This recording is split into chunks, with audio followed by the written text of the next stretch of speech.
को नागरिक उड्डयन का मंत्रालय सौंपा गया है। यंग फ्रेश डायनामिक फेस के तौर पे कांग्रेस से आए राहुल गांधी के नजदीकी अब बीजेपी में शरीक ज्योतिरादित्य सिंधिया को सिविल एविएशन विभाग दिया गया है। ज्योतिरादित्य सिंधिया सरकार उम्मीद कर रही है कि एक नई ऊर्जा लेके आएंगे, नई आइडियाज लेके आएंगे। एयर इंडिया का डिसइन्वेस्टमेंट सरकार के लिए बहुत अहम प्राथमिकता है।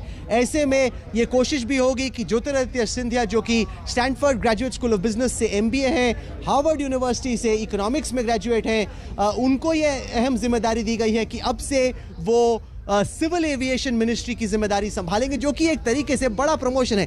कांग्रेस में बैठे हुए थे, राहुल गांधी से नाराज थे, उन्हें लग रहा था कि उनका वहां पे कुछ हो नहीं रहा। उन्होंने बीजेपी की टीम में एंट्री ली और अब उन्हें सीधे कैबिनेट मिनिस्टर के तौर पे एक बड़ी जिम्मेदारी दी गई है। सिविल एविएशन, जो कि कोविड काल में काफी बुरी तरह से प्रभावित हुई है इंडस्ट्री, जितनी भी कंपनियां हैं, एयर इंडिया हो, इंडिगो हो, वो स्पाइस जेट हो, वो बुरी तरह से प्रभावित है। उनके लोन्स, उनका डेट बढ़ता जा रहा है। ऐसे में वाकई में नए आइडियाज की उम्मीद है, की जरूरत है, ताकि नागरिक उड्डयन को रिवाइव किया जा सके जैसे जैसे ये सेकेंड वेव खत्म हो रहा है। ज्योतिरादित्य सिंधिया को जिम्मेदारी दी गई है कि वो नागरिक उड्डयन के मंत्री होंगे। ये जानकारी सिर्फ और सबसे पहले श्वेता आपके जरिए हम आज तक के दर्शकों को बता रहे हैं।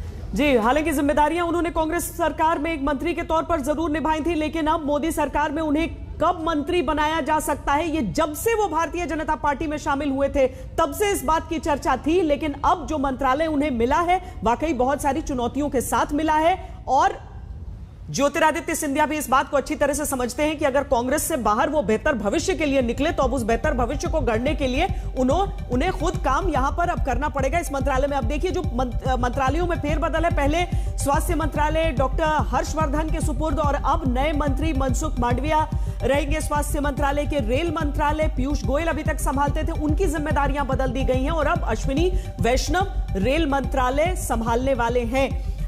कपड़ा मंत्रालय जो है, जो टेक्सटाइल्स मिनिस्ट्री है, वो स्मृति ईरानी से लेकर अब दे दी गई है पीयूष गोयल को। स्मृति ईरानी महिला एवं बाल कल्याण मंत्रालय, बाल विकास मंत्रालय संभालेंगी। पहले की ही तरह दो मंत्रालयों में से एक उनका चला गया है पीयूष गोयल के पास। अब पीयूष गोयल के पास और भी अतिरिक्त जिम्मेदारियां हैं, लेकिन स्मृति ईरानी के पास एक मंत्रालय महिला एवं बाल विकास का मंत्रालय रहा। ज्योतिरादित्य सिंधिया, जिनकी खबर अभी अभी आई है कि वो नागरिक उड्डयन मंत्री होंगे देश के नए, कोरोना के ऐसे समय में जब पर्यटन से लेकर और उससे जुड़े हर एक विभाग के सामने सैकड़ों चुनौतियां हैं। मनसुख मांडविया स्वास्थ्य मंत्री देश के नए, उनको केमिकल फर्टिलाइजर मंत्रालय भी सौंपा गया है। शिक्षा मंत्री अभी तक निशंक हुआ करते थे, लेकिन अब पेट्रोलियम मंत्री पहले जो थे धर्मेंद्र प्रधान, अब वो ये विभाग यानी कि शिक्षा विभाग संभालेंगे नए शिक्षा मंत्री देश के धर्मेंद्र प्रधान। तो कुल मिलाकर कितना बदलाव, कितना फेरबदल, ये सारी तस्वीरों के जरिए हम आपके सामने रख रहे हैं। मोदी मंत्रालय में, जो कि 2019 में स्वेरिंग इन के बाद से सबको इंतजार था कि कब होगा यह विस्तार, लेकिन अब जब विस्तार हुआ है तो विस्तार से बढ़कर हुआ है फेरबदल, और उसी की पूरी जानकारी हम आपको दे रहे हैं। स्वास्थ्य मंत्री मनसुख मांडविया बन गए हैं। हरदीप पुरी को पेट्रोलियम मंत्रालय की जिम्मेदारी, अतिरिक्त जिम्मेदारी दे दी गई है। सिंधिया को सिविल एविएशन मिनिस्ट्री दी गई। शिक्षा मंत्री धर्मेंद्र प्रधान बन गए हैं और राहुल कंवल हमारे साथ लगातार जुड़े हैं और सबसे पहले हर विभाग का कौन नया मंत्री होने वाला है वो सारी जानकारी दे रहे हैं। राहुल। श्वेता, मुझे अभी अभी जानकारी मिली है कि पुरुषोत्तम रुपाला, जो कि पटेल समुदाय से आते हैं, गुजरात से मंत्री हैं।